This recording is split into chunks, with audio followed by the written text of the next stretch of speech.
Mestre Jesus esteja conosco e nossos anjos da guarda, nossos espíritos guias, nos acompanhem nesse instante. A ação da prece. No Evangelho segundo o Espiritismo, no seu capítulo 12, lemos: Aprendestes que foi dito: amareis o vosso próximo e odiareis os vossos inimigos. Eu vos digo, disse Jesus, amai os vossos inimigos, fazei o bem àqueles que vos odeiam, e orai por aqueles que vos perseguem e vos caluniam. E em Marcos, no capítulo 11, no versículo 24, diz: o que quer que seja que pedirdes na prece, crede que obtereis, e vos será concedido. Seria muita pretensão e ingenuidade nossa achar que só porque oramos e pedimos alguma coisa ou algo a Deus, já seremos atendidos. Assim como uma criança que pede tudo o que deseja aos seus pais, e os pais o satisfazem. Pois se nem aqui, nós, os encarnados, satisfazemos todos os caprichos de nossos filhos, muito menos Deus, o Pai, que sabe realmente tudo o que precisamos e necessitamos, atende de imediato nossos pedidos, principalmente quando eles são frívolos. Mas sim, Ele nos concederá confiança, coragem, resignação e paciência. E mais, nos concederá meios para que por nossos próprios esforços consigamos superar as dificuldades que estamos enfrentando. Devemos orar com confiança real e fé, mas também é preciso que haja ação junto com a oração. E aqui uma historinha que provavelmente muitos de vocês já conhecem, mas que elucida essa ideia. Havia um homem que confiava muito em Deus. E certa vez houve uma enchente em sua cidade, coisa que a gente não conhece muito bem, né? E a água começou a inundar sua casa. E ele começou a orar a Deus que o salvasse. A água foi subindo. Veio um caminhão com as pessoas ajudando a salvar os pertences para retirá-lo e aos seus bens. E ele recusou e disse: Deus irá me salvar. E a água continuou subindo. Quando já estava bem alta, passou um barco e convidou-o para segui-los. Do mesmo modo ele recusou, pois Deus iria salvá-lo. E a água continuou subindo. E ele já estava no telhado da casa. A água já estava quase pegando o telhado inteiro da casa. Passou um helicóptero e tentou resgatá-lo novamente. E novamente ele recusou ajuda. É lógico que morreu afogado. Quando chegou ao céu, ele disse: Deus, eu rezei tanto e pedi que me salvasses e me deixaste morrer. E Deus lhe respondeu: Filho querido, você tem que orar, mas também você tem que fazer a sua parte. Eu mandei um caminhão para te resgatar e você não quis. Eu mandei um barco para te ajudar e você da mesma maneira recusou. Aí eu mandei um helicóptero quando você já quase não tinha mais tempo de salvação e você recusou. Porque esperava que eu fosse pessoalmente. Assim somos nós. Será que achamos que basta orar, que Deus resolverá todos os nossos problemas sem que nada façamos? E no capítulo 27 do nosso Evangelho segundo o Espiritismo, a ação da prece e a transmissão pelo pensamento. A prece é uma invocação. Por ela, um ser se coloca em comunicação mental com outro ser ao qual se dirige. Ela pode ter por objetivo um pedido, um agradecimento ou uma glorificação. Pode-se orar por si mesmo ou por outro, pelos vivos e pelos mortos. As preces dirigidas a Deus são ouvidas pelos espíritos encarregados da execução de sua vontade. Aquelas que são dirigidas aos bons espíritos são levadas a Deus.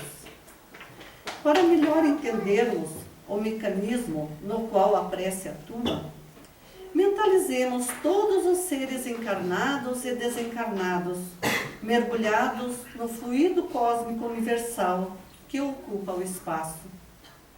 Como somos neste mundo todos nós, mergulhados na atmosfera.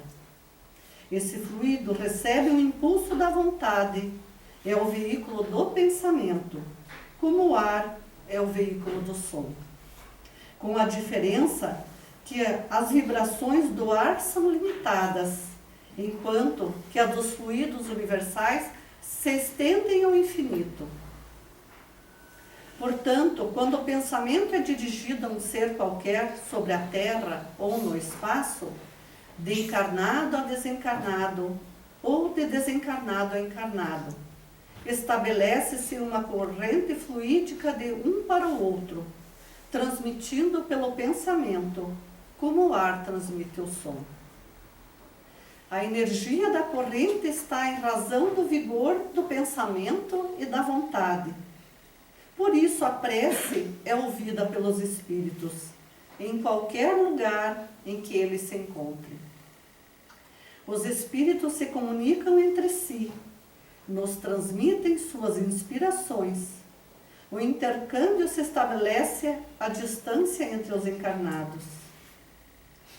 Como a prece é uma ação magnética, poderíamos pensar que uma pessoa fraca não teria condições de dispensar esses fluidos. Mas não é assim. Uma vez que os espíritos exercem essa ação sobre os homens, eles suprem, quando isso seja necessário, a insuficiência daquele que ora, seja agindo diretamente em seu nome, seja lhe dando momentaneamente uma força excepcional. Quando é julgado digno desse favor, ou que o objeto da oração possa ser útil aos outros. Quantas histórias ouvimos de pessoas que em momento de perigo dizem: não sei de onde tirei forças para agir daquele modo. Jamais pensei que seria capaz de tomar essa ou aquela atitude. E há pessoas que dizem: eu não sou digno de me dirigir a Deus. Como posso pedir-lhe que me ajude? Deve, pois, essa pessoa deixar de orar? Pelo contrário. E o Evangelho, segundo o Espiritismo, no item 14, vem nos esclarecer. A consciência de sua inferioridade é uma prova de humildade sempre agradável a Deus, que leva em conta a intenção caridosa que o anima. Seu fervor e sua confiança em Deus são os primeiros passos para o retorno ao bem, no qual os espíritos são felizes por encorajá-lo. A prece que é recusada é a do orgulhoso, que tem fé em seu poder e em seus méritos, e crê poder se substituir à vontade do Eterno. No livro Entre o Céu e a Terra, de Chico Xavier, pelo espírito de André Luiz, vemos uma jovem que muito cedo ficou órfã e, no momento de aflição, fazendo uma sincera prece endereçada à sua mãe, pedindo-lhe proteção, a qual, ainda no plano espiritual, não tinha condições de atendê-lo. Com muita simplicidade, no livro, André Luiz nos esclarece sobre a prece refratada, aquela que tem o impulso luminoso desviado do endereço original, indo, ou melhor, subindo aos planos espirituais superiores, de onde é feito o atendimento prontamente, devido ao mérito da criatura que está pedindo auxílio. E no mesmo livro, ainda o instrutor Clarencio, sobre a prece, comenta: todo desejo é manifestação de poder. A lei, como representação de nosso Pai Celestial, manifesta-se a tudo e a todos através dos múltiplos agentes que o servem. Em nome de Deus, as criaturas, tanto quanto possível, atendem às criaturas. Assim, como possuímos em eletricidade os transformadores de energia para o adequado aproveitamento das forças, temos igualmente, em todos os domínios do universo, os transformadores das bênçãos, do socorro, do esclarecimento. A prece, qualquer que ela seja, é ação provocando a reação que lhe corresponde. Conforme a sua natureza, paira na região em que foi emitida, ou eleva-se, mais ou menos, recebendo a resposta imediata ou remota, segundo a finalidade a que se destina. Desejos banais encontram realizações na própria esfera em que surgem. Impulsos de expressões mais nobres são amparadas pelas almas que se enobrecem. Cada prece, tanto quanto cada emissão de força, se caracteriza por determinado potencial de frequência, e todos estamos cercados por inteligências capazes de sintonizar com o nosso apelo, à maneira de estações receptoras.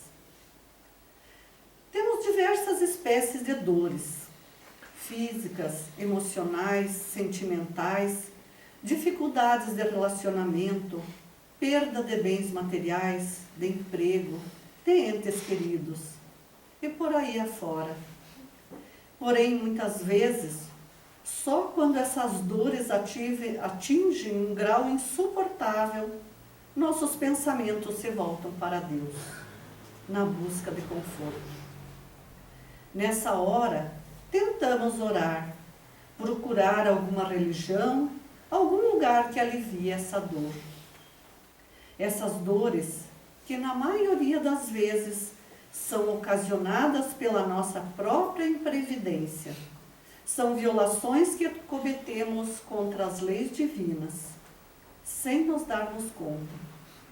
As dores físicas são ocasionadas devido ao nosso descuido na alimentação, do trabalho que exige muitas vezes mais esforço do que o nosso corpo físico consegue suportar.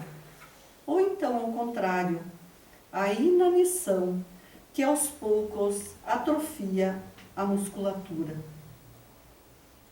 Também as dores morais, devido à nossa invigilância com nossos pensamentos, nossas palavras e mesmo ações em relação aos nossos semelhantes e a nós mesmos.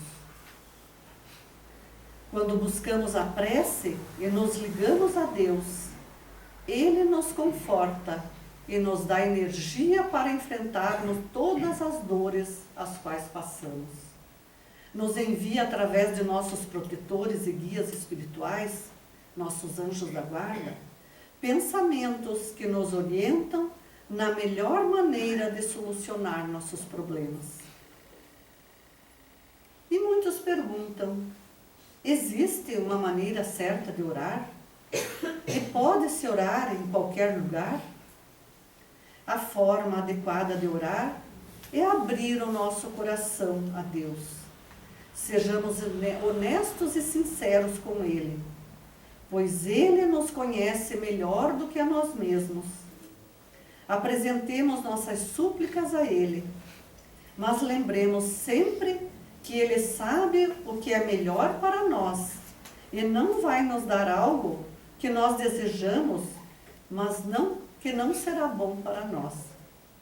Expressemos nosso amor, gratidão e louvor, mas não é preciso preocupação com as palavras corretas para dizer.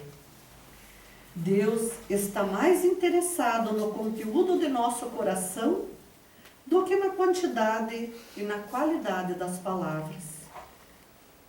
Jesus não orava em qualquer lugar onde se encontrava? Em casa, nas praças, no campo? Qualquer lugar onde estejamos é lugar para elevarmos o pensamento a Deus. Também não importa se estivermos sozinhos ou com uma multidão. E como nos diz o Evangelho, no capítulo 27, no seu item 15, o poder da prece está no pensamento. Ela não se prende nem às palavras, nem ao lugar, nem ao momento que é feita. Pode-se, pois, orar em toda parte e em qualquer hora, sozinho ou em comunidade. A prece em conjunto tem uma ação mais poderosa, quando todos aqueles que oram se associam de coração a um mesmo pensamento e têm um mesmo objetivo. Porque é como se todos gritassem em conjunto e em uníssono. Mas o que importa é estar em grande número se cada um tiver o pensamento diferente. Desse modo, 100 pessoas podem orar como egoístas, enquanto 2 ou 3, unidas com o mesmo objetivo, orarão como verdadeiros irmãos, e sua prece terá mais força que as outras 100. Façamos uma comparação do que vemos com nossos olhos físicos, quando acendemos uma vela ou 2, a claridade que produzirá. Imagine então 10 ou 100, todas juntas, iluminando o mesmo momento. Também muitas pessoas questionam se é válido orar pelos mortos. Dizem que se eles nada fizeram por si, agora não adianta mais orar por eles. E no item 18 do capítulo 27 do Evangelho segundo o Espiritismo, a oração, lhes é útil porque vendo que pensam neles, sentem-se menos abandonados. Fortalece-lhes o coração e para eles se elevarem. Como no livro Nosso Lar, quando André Luiz foi em visita de conhecimento à enfermaria, lá do Nosso Lar. Questionou o que eram aquelas pequenas faíscas, como que pétalas de rosas sobre a cama de um enfermo. O que o instrutor respondeu: são as energias da prece que sua mãe lhe envia da terra. Portanto, oremos sempre, não importa o lugar, não importa a hora. A qualquer momento, elevemos o pensamento a Deus, seja para pedir, mas principalmente para agradecer, para louvar a Deus. Pois a cada respiração e inspiração que fazemos, é vida que anima a nossa vida. Muito obrigado e que Deus abençoe a todos nós.